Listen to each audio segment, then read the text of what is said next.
सूरज ग्रहण होंगे। ये तमाम बातें जानने के लिए हमें ज्वाइन किया है माहिर इल्म नजूम नूर चौधरी ने। जी सर, बताइएगा कि क्या वजह है इसकी। जी अस्सलाम वालेकुम। जी वालेकुम सलाम। जी सबसे पहले तो मैं आप लाहौर रंग टीवी का शुक्रिया अदा करना चाहूँगी, जिन्होंने मुझे लाइव बुलाकर पब्लिक से मुखातिब होने का मौका दिया और इस साल के आखिरी सूरज ग्रहण के बारे में बात करने का मौका दिया। सबसे पहले मैं आपको ये बताती हूँ कि सूरज ग्रहण होता क्यों है।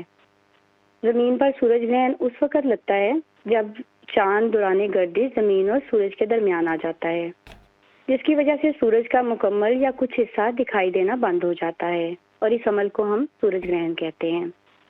ये जो आज सूरज ग्रहण लगा है, ये 2022 का दूसरा और आखिरी सूरज ग्रहण था।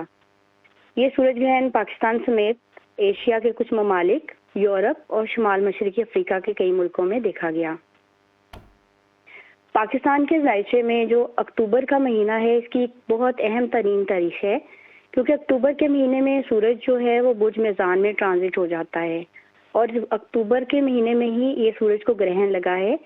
और सूरज जो होता है ये हुकूमत से जो है मंसूब सियारा माना जाता है इल्म नजूम में, और जब ये कमज़ोर होता है तो हुकूमतें भी कमज़ोर हो जाती हैं। अगर हम पाकिस्तान की तारीख देखें तो पाकिस्तान के जो पहले वज़ीर आज़म थे, उनका कत्ल भी अक्टूबर में हुआ था। कश्मीर में जो पहली मर्तबा भारत की फ़ौज आई थी, वो भी अक्टूबर में आई थी। पाकिस्तान की पहली जो आईनी असेंबली थी, वो भी अक्टूबर में ही तहलील हुई थी, और जो पहला मार्शल्ला था वो भी अक्टूबर में ही लगा था। इसके अलावा जो जनरल अयूब का मार्शल्ला था वो भी अक्टूबर में लगा था। ज़ियाउल हक का मार्शल्ला भी जो था ना, वो भी अक्टूबर में ही लगा था, और यहाँ तक कि जो मुशर्रफ ने मार्शल्ला लगाया था वो भी अक्टूबर के महीने में लगा था।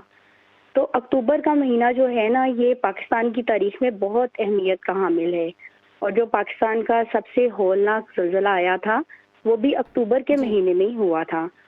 और जब ये पीडीएम जो बनी थी इमरान खान की हुकूमत के खिलाफ, इसका क़याम भी अक्टूबर में ही हुआ था। सही, सियासी लिहाज से तो ये बहुत अहमियत इख्तियार करता है जो अक्टूबर का महीना है। ये भी बताइएगा मैडम कि इसके बारे में बहुत से तस्वुरात और तोहमात भी हैं, उस हवाले से आप क्या कहेंगी? जी बिल्कुल, इसका बहुत ज़्यादा असर होता है। मौसम में तब्दीली आती है, बहुत सारी कुदरती आफात आती हैं, और मैंने इस साल जनवरी में ही अक्टूबर और नवंबर में हुकूमत और इदारों को मुश्किलात की बाबत बता दिया था कि ये वक्त हुकूमत के लिए खासा मुश्किल होगा। नूर चौधरी, अपडेट करने के लिए आपका